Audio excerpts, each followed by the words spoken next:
जी सभी मीडिया बंधुओं का भारतीय जनता पार्टी मुख्यालय में स्वागत है। बंधुओं, समय समय पर भारतीय जनता पार्टी, मोदी सरकार और हम सब आपके माध्यम से जनता के आगे विशेष मुद्दे लेकर आते हैं। उसके लिए भी आपका धन्यवाद कि आप उसमें सहयोग करते हैं। आज एक बहुत ही विशेष मुद्दे के ऊपर जो इस समय चर्चा का विषय बना हुआ है, उसके लिए बातचीत करने के लिए हमारे बीच में बड़े भाई अरुण गुप्ता जी, जो हमारे प्रदेश के प्रवक्ता हैं। मैं गुजारिश करूंगा अरुण गुप्ता जी से कि वो आज का विषय आपके सामने रखें। धन्यवाद प्रदीप जी और यहाँ पे उपस्थित सभी मीडिया के हमारे साथी, आपका बहुत बहुत स्वागत, अभिनंदन। एक विषय जो हमारे देश में बहुत चर्चित है और बहुत देर से उसके ऊपर बात हो रही है और हम भाजपा में भी उसके ऊपर लगातार बात कर रहे हैं। आज प्रेस कॉन्फ्रेंस में आने का एक जो मेन पर्पस है या रीज़न है वो ये है कि इस विषय को हम ज़रा थोड़ा विस्तार से बताना चाहेंगे कि ये अगर हम कह रहे हैं या भाजपा कह रही है तो उसका क्या मतलब है और क्यों कह रहे हैं। आपको मालूम है कि हम काफ़ी देर से एक कोशिश कर रहे हैं कि इलेक्शन जो है वो सारी की सारी पूरे देश में एक टाइम पे होनी चाहिए। और एक टाइम में जब इलेक्शन होने की हम बात करते हैं तो उसके पीछे बहुत से ऐसे मुद्दे हैं जो देश की प्रोग्रेस और देश की ग्रोथ के लिए बहुत ज़रूरी हैं।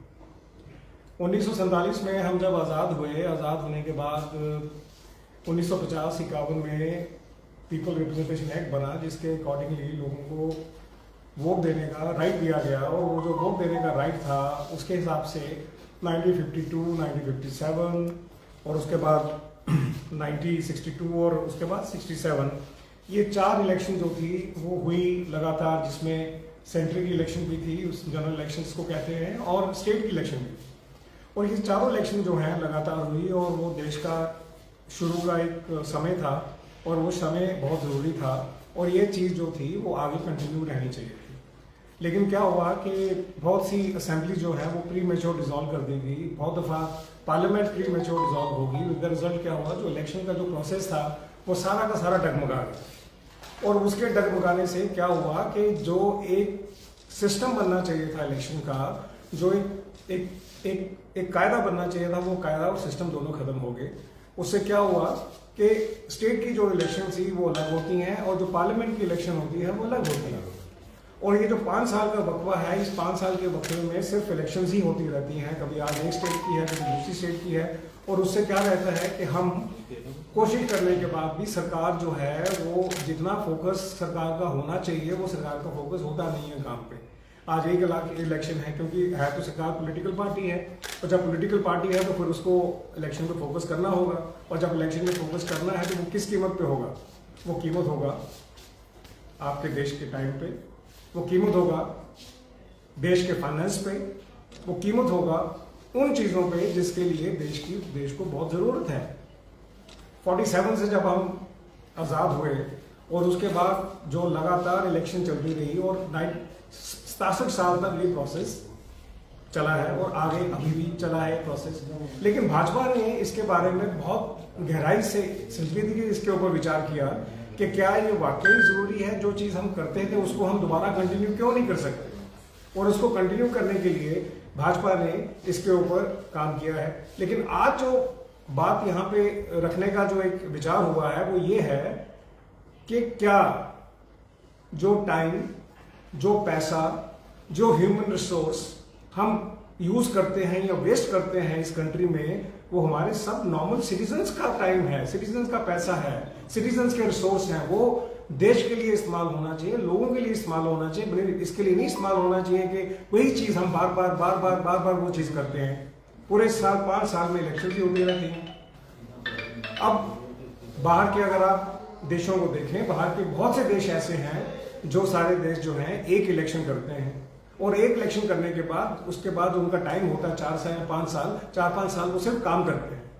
और जब वो काम करते हैं तो फिर काम करने के साथ साथ उनकी जो अकाउंटेबिलिटी है, काम करने के साथ जो उनका एक देश के प्रति जो एक रिस्पॉन्स है वो बहुत इफेक्टिव हो जाता है।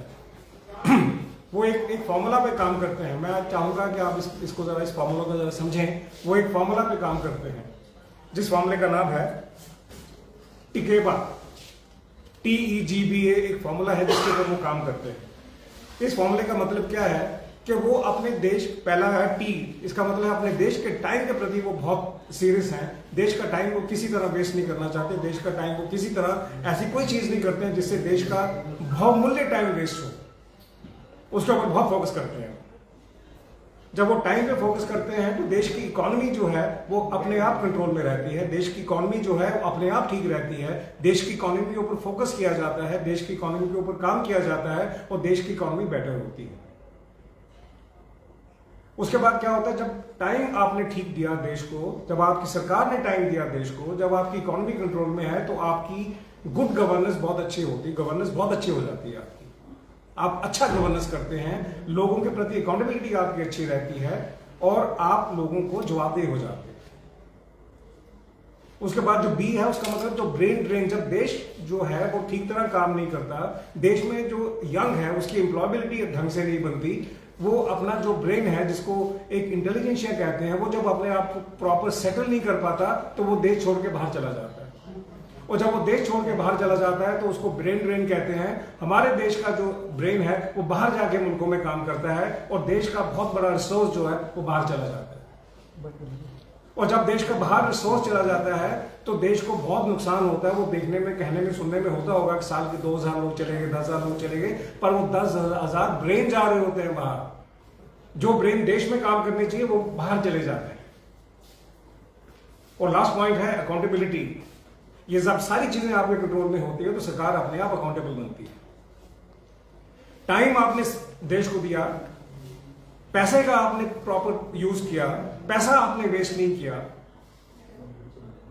आपने अच्छी गवर्नेंस की, आपने जो आपका यूथ है उसको आपने एम्प्लॉयबल बनाया, यूथ का जो ब्रेन है उसको आपने देश में ही यूज किया, और उसके बाद सबसे बड़ी बात जो आप अकाउंटेबल है लोगों के प्रति। ये जो फॉर्मूला है, इस फॉर्मूले के अगेंस्ट जिस देश ने भी काम किया है वो देश ग्रो किया है, चाहे वो अमेरिका हो, चाहे वो स्वीडन हो, चाहे वो जर्मनी हो, चाहे वो फ्रांस हो, ये सारे के सारे देश इसी फॉर्मूला पे काम करते हैं। और हम भी आज जो वन इलेक्शन वन नेशन की बात कर रहे हैं वो भी इसी फॉर्मूला के तहत है कि हम भी इस फॉर्मूला के अगेंस्ट काम करेंगे।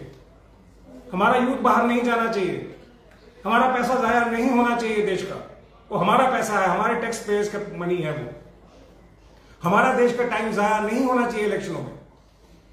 और सरकार हमारे प्रति अकाउंटेबल होनी चाहिए।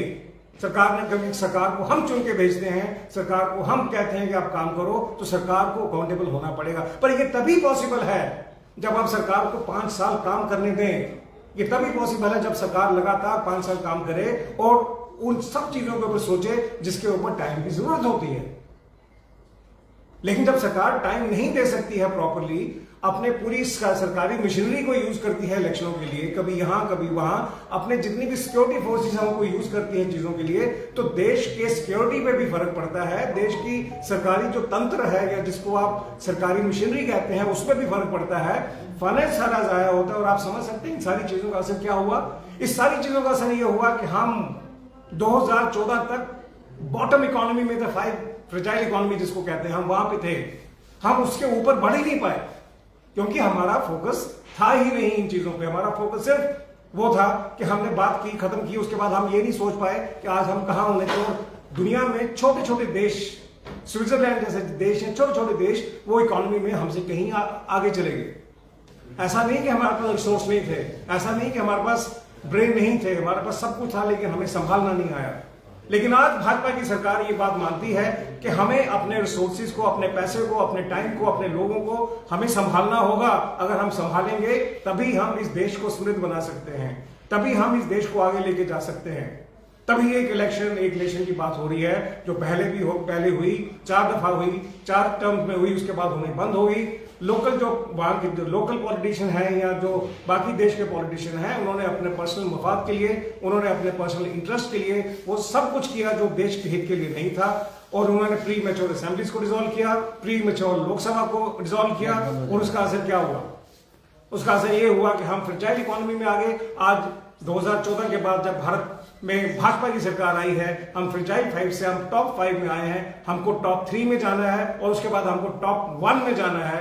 ये तभी पॉसिबल हो सकता है जब सरकार को टाइम दिया जाए, सरकार को काम करने का वक्त दिया जाए, सरकार को वो सब कुछ करने दिया जाए जो सरकार चाहती है। और भाजपा पूरी तरह से इसके ऊपर दृढ़ संकल्प है कि हम वो सब काम करेंगे जो देश के यूथ के लिए, देश के युवा के लिए, देश की नारी के लिए, देश के जो हमारे एल्डर्स हैं उनके लिए, जहां जहां सरकार का जो जो काम है, जो उसको करना चाहिए वो सरकार करेगी। और हमारा मानना ये है कि हमारे देश के जो सिटीजन्स हैं, हमारे देश के जो माननीय निवासी हैं, उनको भी ये बात समझना होगा कि सरकार अगर ये बात कर रही है, सरकार अगर इसके ऊपर एफर्ट कर रही है, उसके पीछे सबसे बड़ा जो रीजन है वो रीजन यही है कि हम चाहते हैं कि ये देश जो 5 इकोनॉमी में टॉप में है वो 3 इकोनॉमी में जाए। और एक दिन ऐसा आना चाहिए 2047 से पहले हम टॉप नंबर 1 इकोनॉमी बनने चाहिए। बहुत लंबा सफर है, ये सफर अकेले तय नहीं होगा, ये सफर तब तय होगा जब हमारे देश का हर निवासी अपने दिमाग में ये बात सोच ले कि मुझे नंबर 1 बनना है, मुझे टाइम जाया नहीं करना है, मुझे रिसोर्सेज जाया नहीं करने। तो देश के रिसोर्सेज हमारे रिसोर्सेज हैं, हम उसको जाया नहीं करें।